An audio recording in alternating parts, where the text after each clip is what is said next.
రోజు మన పుష్ప 2 టీం అయితే అండ్ బన్నెన్న గారు పుష్ప టీం మొత్తం ఈ రోజు 5 o'clock press meet thanks meet పెట్టబోతున్నారు. సో పుష్ప 1 కి లాస్ట్ టైం బన్నెన్న ఎలాగైతే థ్యాంక్స్ మీట్ పెట్టాడో సో ఈ రోజు 5 గంటలకి థ్యాంక్స్ మీట్ ఉండబోతుంది. సో ప్రతి దానికి ఈ రోజు క్లారిటీ ఇవ్వబోతున్నారు. సో ఆల్ టైమ్ రికార్డ్ ఇండియాలోనే ఆల్ టైమ్ రికార్డ్ ఎన్నో రికార్డ్ క్రియేట్ చేసిన పుష్ప 2. సో సాంగ్స్లో కానీ అటు యాక్టింగ్లో కానీ స్క్రీన్ ప్లేలో కానీ బ్యాక్గ్రౌండ్ మ్యూజిక్లో కానీ ఫైట్ సీక్వెన్స్లో కానీ సో మామూలుగా అయితే నెట్ఫ్లిక్స్లో రిలీజ్ అయిన తర్వాత మన హాలీవుడ్ సినిమాలే యాక్షన్ సీన్స్ చాలా ఇష్టపడతారు, చాలా ట్రెండింగ్లో ఉంటాయి. అలాంటిది పుష్ప 2 ఓటీటీలో వచ్చిన తర్వాత ఒక దేశాల్లో అండ్ 7 కంట్రీస్లో ట్రెండింగ్లో ఉంది. ఈ యాక్షన్ సీన్స్ కానీ ఆ ఎమోషన్ సీన్స్ కానీ చాలా కనెక్ట్ అవుతున్నారు. ట్విట్టర్లో కూడా ట్వీట్ చేసి దాన్ని వైరల్ చేస్తున్నారు. సో ఈ రోజు అయితే Pushpa team only Pushpa team చాలా మంది ఫ్యాన్స్ ఉందా, ప్రెస్ మీట్ ఉందా, ఫోటోషూట్ ఉందా, ఇవన్నీ చాలా మాట్లాడుతున్నారు. బట్ ఇది ఏం లేదు, లాస్ట్ టైం ఎలాగైతే పుష్ప 1 కి థ్యాంక్స్ మీట్ ఎలా పెట్టారో సో ఈ రోజు కూడా పుష్ప 2 టీం మొత్తం రాబోతున్నారు.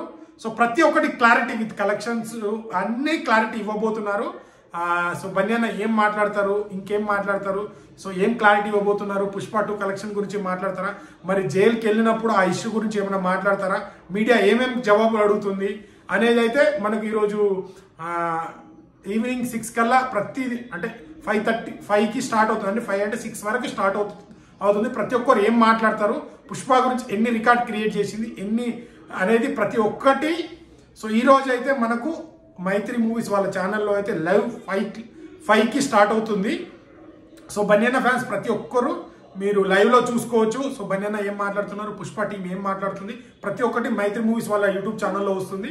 సో ఈ రోజు ప్రతి దానికి ఫుల్ స్టాప్ అయితే వేయబోతున్నారు. ఎందుకంటే ఆఫ్టర్ చాలా గ్యాప్ తర్వాత పుష్ప 2 ఆ ఇన్సిడెంట్ జరిగిందంత తర్వాత ముంబైలో సక్సెస్ మీట్ పెట్టారు. దాని తర్వాత ఇక్కడ కూడా సక్సెస్ మీట్ పెట్టి మళ్ళీ బెంగళూరు కానీ చెన్నై అలా ప్లాన్ చేశారు. బట్ అప్పటికే పుష్ప జరిగిన సంఘటనలో మళ్ళీ బన్నెన్నని జైలు తీసుకెళ్లడం జరిగింది. తర్వాత ప్రెస్ మీట్ ఒకటి మాట్లాడడం జరిగింది.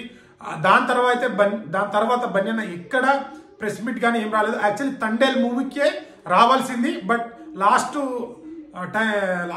వరకు వస్తారు అన్నారు. బట్ అప్పుడే ఫారెన్ కంట్రీ వెళ్ళి వచ్చి కొద్దిగా ఎక్కడో ప్రాబ్లం ఉండి రాలేకపోయాడని అయితే మన లాస్ట్లో అల్లు అరవింద్ గారు అయితే చెప్పారు. ఇది తన మాటగా నేను చెప్తున్నానని చెప్పారు. సో అప్పుడే చాలా మంది ఎగ్జైట్మెంట్ గా ఏం మాట్లాడుతున్నారు, చాలా గ్యాప్ తర్వాత వస్తున్నారు అనుకున్నారు. ఈ రోజు అయితే పుష్ప 2 టీం వాళ్ళైతే థ్యాంక్స్ మీట్ పెట్టబోతున్నారు. సో చూద్దాం ఏం మాట్లాడతారో, ఏమేం క్లారిటీ ఇస్తారో, ప్రతి ఒక్కరికి ప్రతిదానికి సమాధానం, కలెక్షన్ గురించి కానీ రికార్డ్స్ గురించి కానీ అవి కూడా ఖచ్చితంగా మీడియా వాళ్ళు మాట్లాడతారు. దాన్ని కూడా టీం వాళ్ళు కానీ ప్రతి ఒక్కరు క్లారిటీ ఇవ్వబోతున్నారు.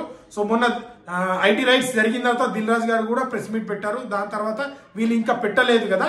సో ఐటీ రైట్స్ అయిన తర్వాత మైత్రి మూవీస్ టీం వాళ్ళు కానీ పుష్ప టీం వాళ్ళు కానీ ఎక్కడ మన కలెక్షన్ గురించి కానీ పోస్టర్లు కానీ వేయలేదు. సో ఈ రోజు డైరెక్ట్ ప్రెస్ మీట్లో వాళ్ళని మీడియా ఏం అడగబోతున్నారు, దేనికి ప్రతి దానికి అయితే క్లారిటీ రాబోతుంది ఈరోజు. సో చూద్దాం. సో మీరేమనుకుంటున్నారో కమెంట్ చేయండి. సో బన్నెన్న ఫ్యాన్స్ అందరూ 5కి ఖచ్చితంగా మన బన్నెన్న ఆఫ్టర్ లాంగ్ గ్యాప్ తర్వాత ఏం మాట్లాడుతున్నారో అనేది చాలా ఎగ్జైట్మెంటింగ్ ఉంది. మీకు ఎలా ఎగ్జైట్మెంట్ ఉందో నాకు కూడా ఎగ్జైట్మెంట్ ఉంది. సో మీరు కూడా వెయిట్ చేస్తున్నారా అయితే కామెంట్ చేయండి. సో వీడియో నచ్చితే లైక్, షేర్, సబ్స్క్రైబ్ చేయడం మాత్రం మర్చిపోకండి. Thank you.